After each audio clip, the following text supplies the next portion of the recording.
Okay, dear Dhamma friends, so we are going to have the next Dhamma talk in this meditation retreat. May you give your consent by saying Sadhu Sadhu. Namo tassa bhagavato arahato samma sambuddhassa. Namo tassa bhagavato arahato samma sambuddhassa. Namo tassa bhagavato arahato samma sambuddhassa. Seelavanta uso kottita bhikkhuna panchupadana kanda aniccato dukkhato rogato gandato sallato agato abadato parato palokato sunyato anattato yoniso manasika tabbati. Dear Dhamma friends, so you know that in this series, that most respected Dhammajiva Thero has kept Seelavanta Sutta, which comes in Samyutta Nikaya, Khanda Samyutta, as the topic. So I am also trying to continue with that Sutta. So Seelavanta Sutta is not a direct Buddha's talk, what Buddha has taught in a way, but one of his chief disciples, Venerable Mahasariputta and Venerable Mahakottita, had as a dialogue.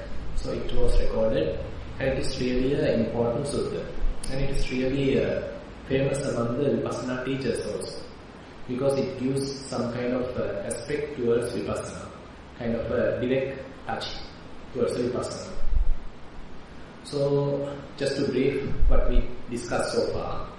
So at one occasion, both of these Arahants, they were staying at Varanasi, Isipatana Mikadaya.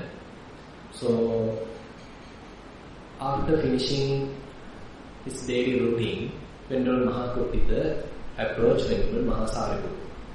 And in order to start with the conversation, they simply have a cordial discussion, and then Venerable Mahakottita put a direct question to Venerable Sariputta. He simply asked, Seelavanta kottita bhikkhuna, Seelavanta Sariputta bhikkhuna, Katame dhamma yoniso manasika tabbati. When a bhikkhu, whoever following Buddha's teaching, has well established himself in morality, what he has to do, what he has to contemplate. So then the direct answer Venerable Mahasariputta gives is what I have taken as a topic. So he simply says, Seelavanta kottita bhikkhuna panchupadana khanda aniccato dukkhato rogato gandato, series of ways, yoniso manasika tabbati. So he is explaining there are 11 ways, 11 facets that the panchupadana khanda has to be contemplated. So yesterday we discussed in detail what is Rupa Khanda, what is Rupa Khanda, and what is Rupa. On the other hand, what is Rupa, what is form, what is form aggregate, and what is form aggregate of clinging. So today, to continue in that line, I thought of taking the Vedana Upadana Khanda, the feeling aggregate. So let's try to focus our attention on feeling today. As you know, so in the same sutta, Buddha giving a very well defined focus to each and every aggregate. So he gave a clear definition for Vedana Khanda, the aggregate of feeling. So in the Buddha's words, what is Vedana? Vedana Khanda. So Buddha says, Yakachi Vedana Atita Anagata Pachuppanna Ajjattanva Bahiddava Olarakangva Sukumangva Hinangva Panitangva Yadore Santikeva Yamuchati Vedana Khanda. So he gave a very similar explanation but pertaining to Vedana, the feeling. Atita Anagata Pachuppanna. So whatever feeling occurred in the past, whatever feeling might occur in the future, whatever feeling which is present, occurring right now, Atita Anagata Pachuppanna, Ajjattanva Bahiddava. whatever feeling which is internal or external. Olalikangwa sukumangwa, whatever feeling which is gross or subtle. Hinangwa panitangwa, which is sublime, which is pleasant. Hinangwa panitangwa, unpleasant or pleasant. Yadure santikeva, which occurs in the far or near. So there are also kind of in 11 ways that Buddha defines a group of feelings. So all encompassing these 11 ways are called as feeling aggregate. It is not only that the present feeling, but also in the past, present, future, gross, subtle, far, near, all these aspects are considered. So you can see it's a combination. So it's a kind of a bird's eye view, where you get the combination, where you get the complete focus on everything, every feeling. But that does not mean that we have to contemplate past feeling, we can't contemplate future feeling, but only we can contemplate present feeling. So one would ask, then how are we going to contemplate the others? So definitely that comes to the inferential knowledge. So once you contemplate the present feelings, so once you establish good understanding about them, through the inference you can understand the future, you can understand the past. Similarly the other ones. So that we call as Maya Vipassana, or coming to the inferential knowledge, Anumana Vipassana. Where you are, once you well understood about something, according to that you can understand the other things as well. So that is called Maya Vipassana. So that is how all 11 facets can be considered. So that is the kind of a definition Buddha is giving for the feeling aggregate. Then Vedana Upadana Khandha, the feeling aggregate of clinging, he defines the same way. Yakachi Vedana Atitanagata Pachuppanna Ajjattangva Bahidava Oladikangva Sukumangva Hinangva Panitangva Yadure Sandikeva Sasavam Upadaniya Ayam Uchati Vedana Upadana Khandha. So he adds few more words to distinguish typical aggregate from the Upadana Khandha, the aggregate of clinging. The two most important terms Buddha giving there is Sasavam, which is causing pains, which accumulates pains, asava, and upadaniya. So our mind get attached, our mind get grasped to those kind of feelings.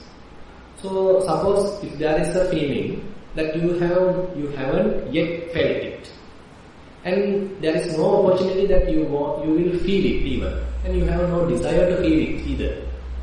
On such situation, and again you are not presently feeling it, on such situation there is no possibility that you would attach to it, because it is not a possible feeling. So it is not therefore causing any trouble to you. It does not make any pains in your mind. So the trouble is only with the occurring or happening present feelings, which is more pleasurable or even more suffering, unpleasant. Those can cause these stains, these clingings. And in another sutta that is called Chula Vedana Sutta, very clearly it is defined. If you are going through a pleasurable feeling, if you are not mindful, it causes raganusaya, the pain occurring because of lust. Similarly, if you are going through a suffering, going through an unpleasant feeling, there is a possibility that you may subject to or you may grow in unpleasant, and you are going through unpleasant feeling, and it causes patighanusaya, the anusaya, the latent tendency coming towards the anger or revenge or kind of unpleasantness. So that is related to the suffering side. And again, if If you are going through neither pleasant nor unpleasant feeling, again if you are not mindful, it causes avijja-anusaya, which is the ignorance. Ignorance as a taint. So you can see, so whenever we are unmindful, if we are going through any kind of feeling, it is in a way harmful. Because we are tempted to attach if it is pleasant. And we are tempted to get angry if it is unpleasant. And we are in a dull state or ignorant state if it is neither pleasant nor unpleasant. And let me add a few more things to it. And in the same sutta, in the Seelavanta Sutta, Venerable Dhammadinna Arahant, so she further explains that it is not all the pleasant feelings carries this tendency. For example, she is telling, suppose one is going through jhana, first jhana, which has this pleasant feeling as a piti, as a sukha. It has pleasant feeling. And she adds and she tells that this kind of state is not conducive to this raga-anusaya. So therefore you can understand these absorptions, even though they are blissful, even though they are happyful, they are not creating this kind of pains, asana or anusaya. Similarly, she is giving another example. Suppose you are meditating and you feel some kind of frustration, irritation, thinking, still you can't achieve, say, Sotapan, you can't achieve Arahant or whatever state that you are wishing to. So in a way, it is a kind of a little stress because you are targeting a kind of a state and it creates some kind of a tension. In a way, it is a domanassa, it's an unpleasant feeling. And she adds, she's telling, this unpleasant feeling does not create that type of patigha-anusaya. So typical unpleasant feeling, if you are not mindful, it causes patigha-anusaya. That is the anusaya, the latent tendency towards the anger, kind of rejection. But if you are going through this kind of unpleasant feeling, which actually towards the freedom, that you are trying hard for freedom, you are practicing diligently, but still you can't accomplish your wish. That too creates little tension in the mind, but according to Venerable Dhammadinna, so she says it is not creating patigha-anusaya. Similarly, she says, and in the fourth jhana, that one may go through very good upekha, equanimity, neither pleasant nor unpleasant. And though at that state, there is no avijja-anusaya, that is the ignorance. Because in a way we can understand it, because these states are established through mindfulness and concentration. So you are very well aware what is happening. So you are very well mindful while you are going through these blissful states.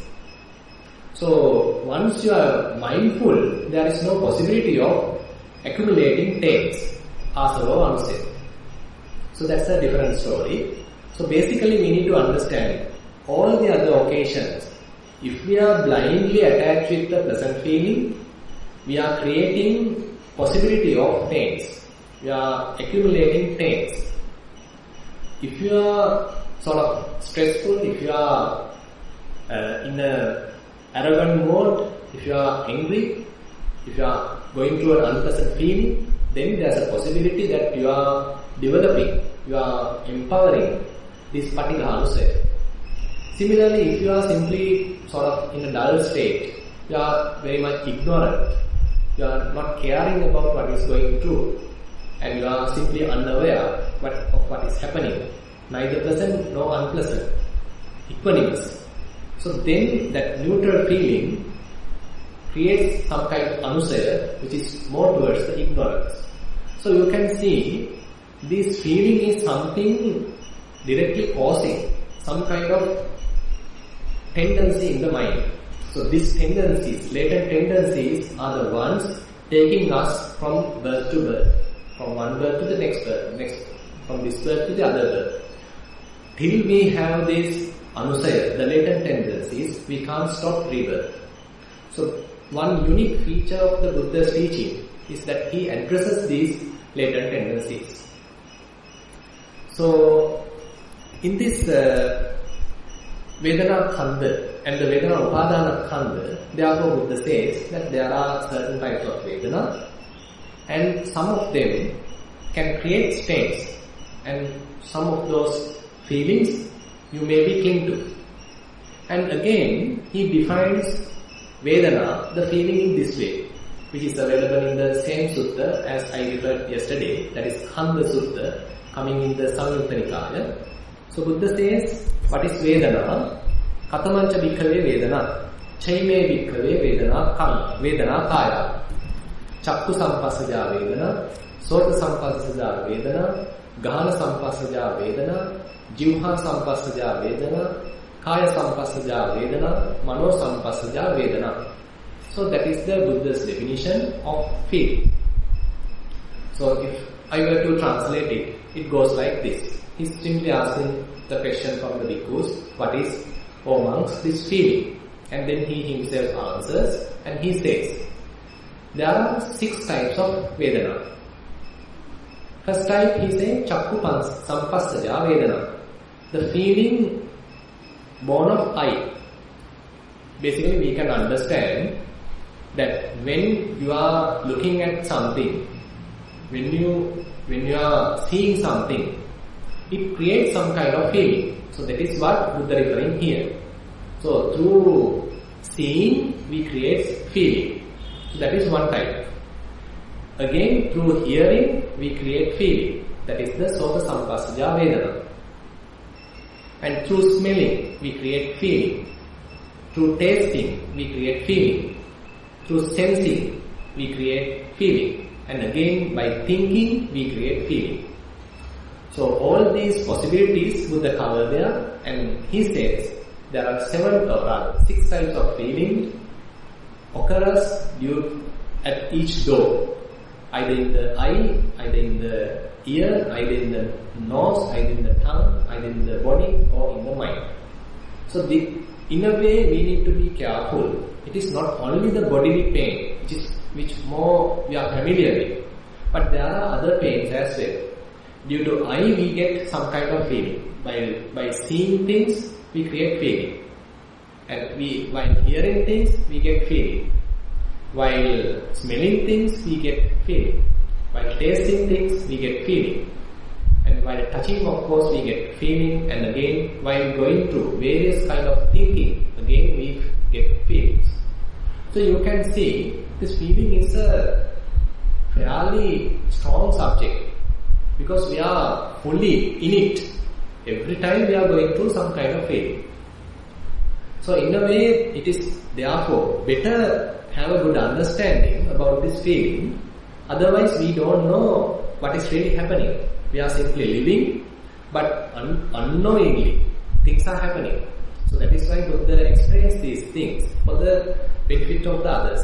So that is why Venerable Dhammadinna explains that if you are unmindful about the present feeling, if you are attached towards the present feeling, it creates some sort of disadvantage or harmful state in the mind.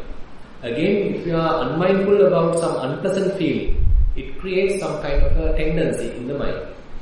Again, if you are not mindful about neither pleasant nor unpleasant, kind of a neutral feeling, if you are not mindful, it creates a kind of a tendency in the mind. So therefore, we better be careful about these feelings. Then, so in this sutta, as I explained, so Venerable Sariputta giving a kind of a 11 facets, 11 ways that we need to contemplate each and every Upadana Khanda. That is Rupa Upadana Khanda, form aggregate of clinging, Vedana Upadana Khanda, feeling aggregate of clinging, Sanya Upadana Khanda, perception aggregate of clinging, Sankhara Upadana Khanda, mental formations aggregate of clinging, and Vijnana Upadana Khanda, the consciousness aggregate of clinging. So each and every aggregate we can contemplate and in terms of anicca, dukkha or anatta, impermanent, something or nonsense. So this is a kind of a broad view that we can get through the answer of Venerable Sariputta. So in order to discuss only one part of it, so let's take Vedana Upadana Khanda in terms of impermanence. Yesterday we discussed Rupa Upadana Khanda, the aggregate of form, in terms of impermanence. So today let's discuss Vedana Upadana Khanda, that is the feeling aggregate of clinging, in terms of impermanence. So that is aniccato. Aniccato means, so you are looking at Vedana in the perspective of impermanence. It is changing nature. So what is the methodology to do that? So let's take Anapanasati, since most of us familiar with it, and then we will gradually go through how to practice as Venerable Sariputta predicts. Say one sits comfortably and then he focuses on mindfulness, in-breath and out-breath. Mindfully he breathes in, mindfully he breathes out. So we simply start with that. So you establish yourself very well with the mindfulness. Then you may be able to understand certain breaths are long, certain breaths are short. So you are going through these states. And again you may be able to understand the full breath, the beginning of the breath, the middle of the breath, the end of the breath. And then the exhaling also, the beginning of the out breath, the middle of the out breath and the end of the out breath. Now you are capable and you are able to understand the full breath, the complete cycle of in-breath, the complete cycle of out-breath. So if you are capable, if you are successful in understanding these states, so then breathing becomes more and more subtle. The process becomes smoother. So mind also becomes smoother, subtle and soft, and you have to support it. So Buddha says, Passamvaya Kaya Sankharam Asta Sissamiti Sikkati. So breathing becomes calming down, settling. So you have to support it. Now the breathing becomes very natural, very soft, subtle, and mind also becomes very soft, subtle. And it's a kind of a beautiful state of the meditation, because now you are not struggling with distractions, mind is well tamed, you are well focused, fairly concentrated. And next Buddha talks about the Vedananupassana.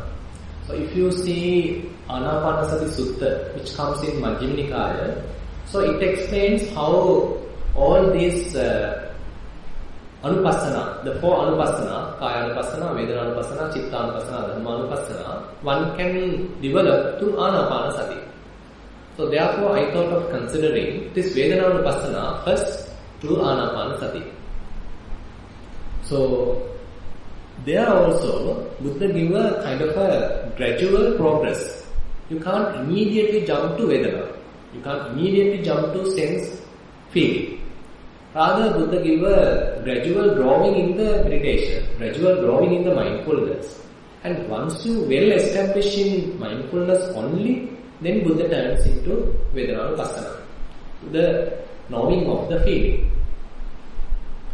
If you consider that sutta, it has 16 states mentioned. The first 4 states are defined as Kayanupassana.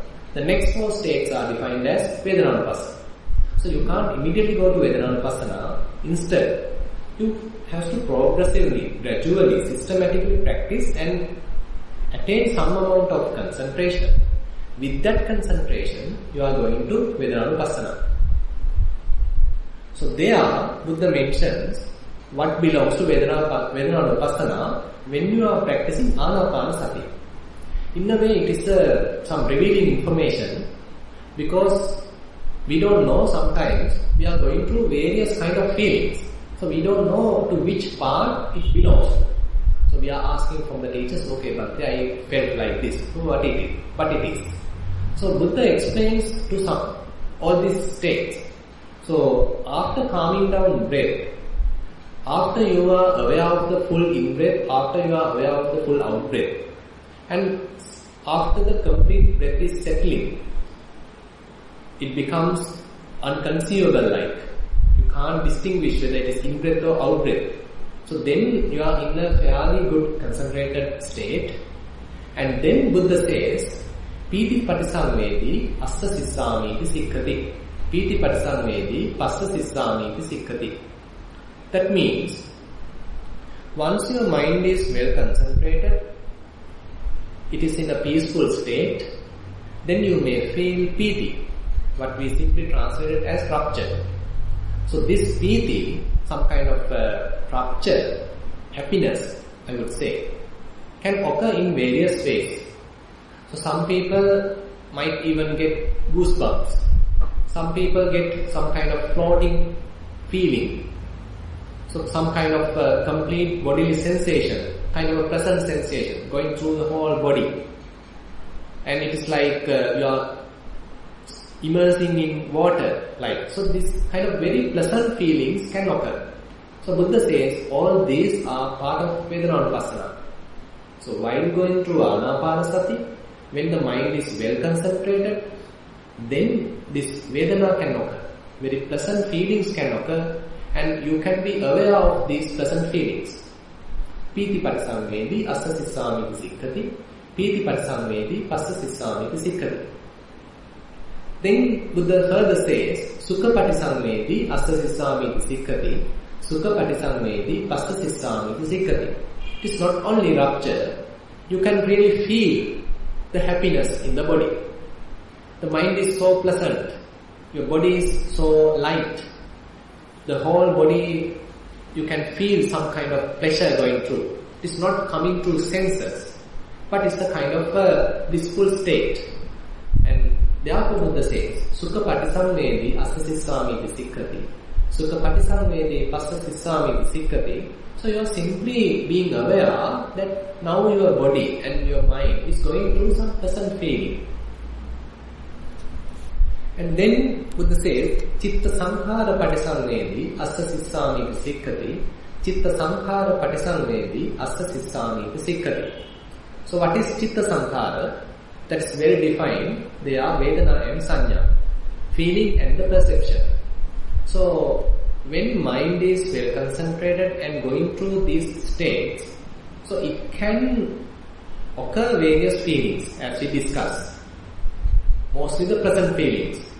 And again, there is a possibility that you might even visualize certain things. The most, pleasant kind of visualizations can happen. Someone you might really like might appear in the front. Even Buddha might appear in the front. So that kind of very nice perceptions can happen. And you are being simply aware of them. And again, the last statement in that section is quite important. Buddha says, Passam Bhayam Chitta Sankharam Asta Sissami Sikkati.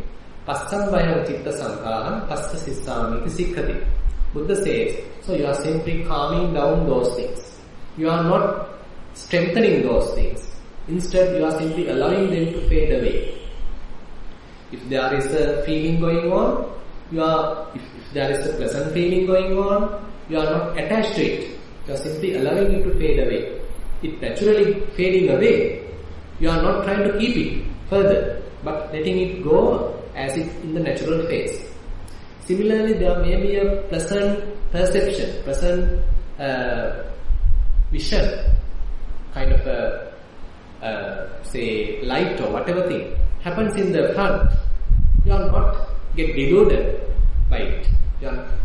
Even though it is so attractive, you are not going after it. You are simply letting it go. You are not giving much importance to it, but letting it fade away. You are simply let these things calm down. So these are the 4 states that Buddha has defined in Anapanasati Sutta, where you are going through Vedananupassana while practicing Anapanasati. So this is in a way very necessary point to understand. So through Anapanasati, there is a possibility you can practice all these four states of mindfulness. Now, in order to further clarify this information, let me take another sutta, which is called Deepa Sutta, coming in the Anapanasati Samyutta, which further explains how one would practice Vedanānupassana. It says, Sukhancha Vedanam Vedeti Sa Anicchāti Pajanāti. Now, once you establish mindfulness, once the mind is well concentrated, suppose you are going through pleasant feeling. You are not attached to it. And you are simply being aware now body is going through some kind of pleasurable feeling, pleasant feeling. And you are aware it is not permanent. It simply will vanish after a while. You know its impermanent nature. And it won't happen immediately, but with experience you will understand any conditioned thing which is occurring will not last long. It will last only for a short period and it will go away. So similarly, when you are going through a pleasant feeling, you are not attached to it because you know this too will pass away. So you are simply keeping some kind of distance between the pleasant feeling even. So that is the next statement. It says, Sukhancha Vedanam Vedeti Anajjosithāti Pajanāti. That means you are not too attached to it and you are not in it. You are not grabbing it. Simply you are letting it happen and maintaining some kind of distance. Again, Sukhancha Vedanam Vedeti Anabhinanditāti Pajanāti. So you know there is no point of fantasizing on this present feeling. There is no point of attaching to these feelings. There is no point of telling others about these feelings because those are impermanent. So about these feelings, you get a better understanding through your own practice. It is not book knowledge, but through your own practice you will go into very blissful states, but none of them stay longer. Only for a short while you can experience them, and you are simply letting it happen. You are not afraid of them either, but you are not trying to keep them, but you are letting it happen and letting it go. And you are not talking about those to the others, you are not trying to grasp those things, you are not going into it. You are simply keeping a distance and observing them. Again, Sukhancha Vedanam Vediyati Visamyukto Tam Vedeti. So that's the very clear definition Buddha says. When the present feeling is happening, Visamyukto, that means you are not bothered by it. You are not in it, you are not grabbing it. You are simply observing it, feeling it as someone else. It belongs to someone else.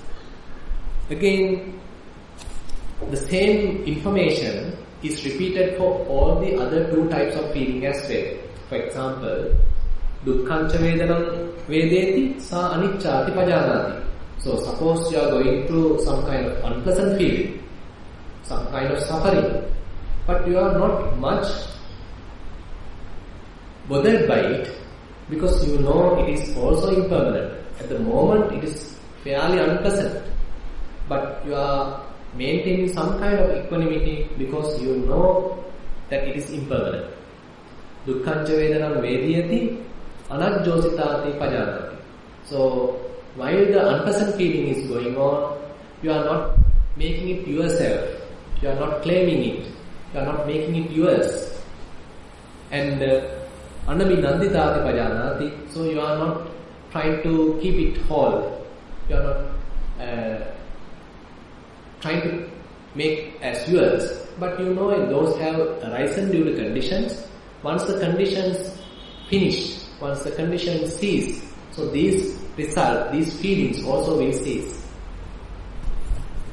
So similarly, Buddha says, Dukkhancha Vedanam Vediyati Visamyukto Tam Vedeti. So even the unpleasant feelings are there, certain painful feelings are happening, but you can now observe them without making any unpleasant mindful state, mind state.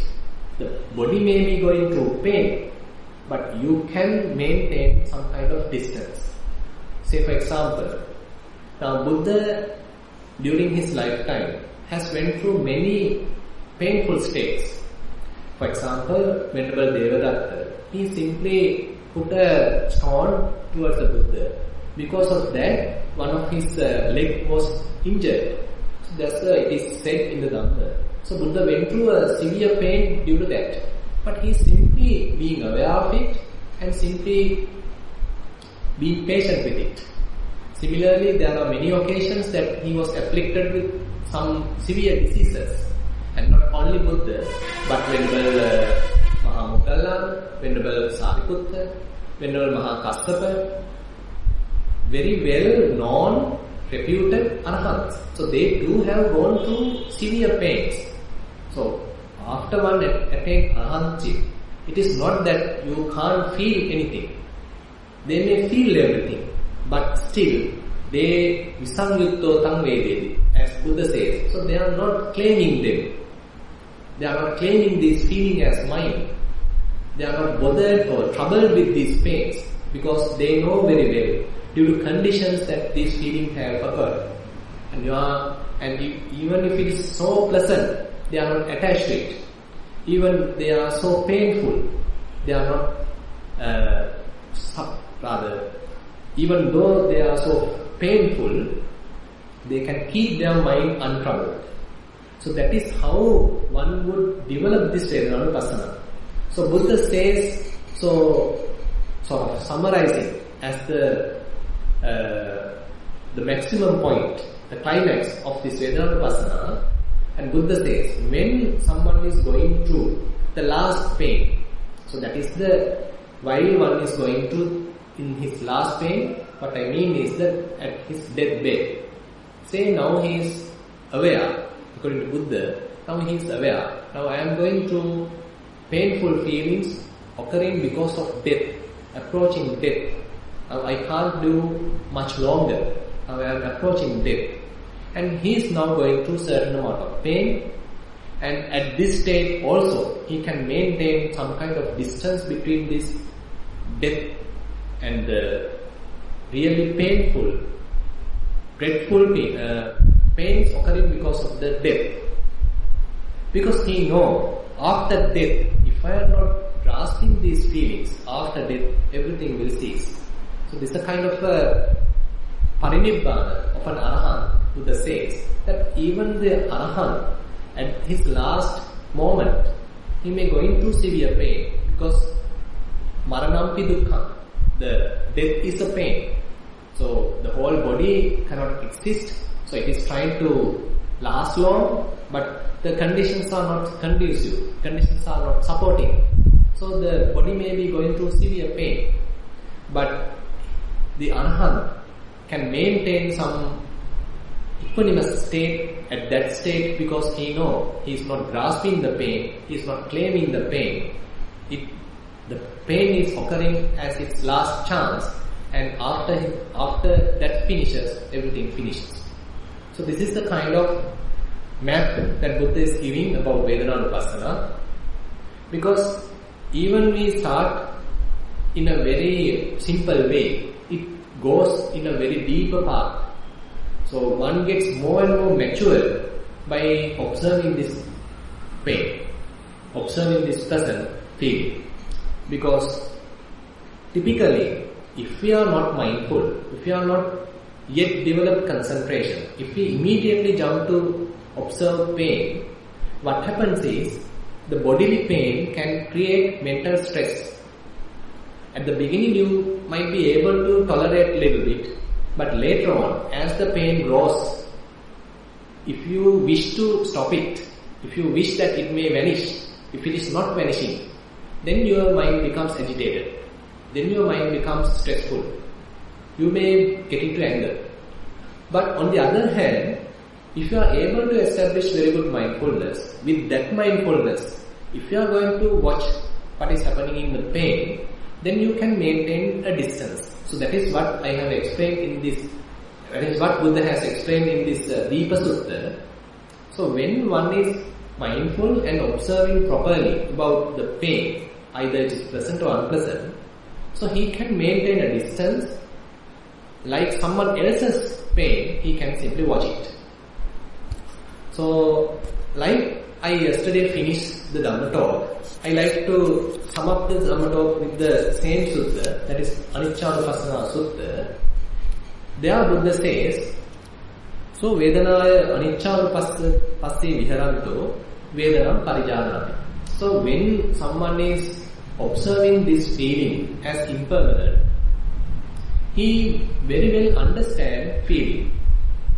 So what are the causes causing this feeling, how they arise, how it changes and how they cease, and how you can maintain equanimity towards both types of feeling, that is either pleasant or unpleasant. So all types of information, all types of knowledge, one may gather by practicing this impermanence towards the feeling. So that is why Buddha says, so Vedanaya Aniccanupasse Viharanto Vedanam Parijana. So he well understands about the feeling. Vedanam Parijanati. So Vedanam Parijatan Parimucchati Vedanam. So after he realizes very well about feeling, so he can maintain his mind free from feeling. The body may be going through pleasant feeling, but mind is equanimous. Body may be going through painful feeling, still the mind is equanimous. So mind is not bothered with what is happening to the body in the sense. Body may be going through various types of feeling, but mind is fairly free from the feeling. Parimucchati jatiya jara maranena sokehi paridevehi dukkehi domanastehi upayasehi parimucchati dukkasmati vadami. So Buddha says, so if one practices well on this side, so ultimately he can be free from all types of suffering. So with that concluding remark, I like to finish today's Dhamma talk, and thanks for listening. And that ends this retreat Dhamma talks. And I wish that you may practice diligently in Kayanupassana level, Vedananupassana level, Chittanupassana level, and even in Dhammanupassana level, because that those four Satipatthana are the direct path to freedom. That is the Buddha's words. So I wish you all the best in your meditation. Thank you very much.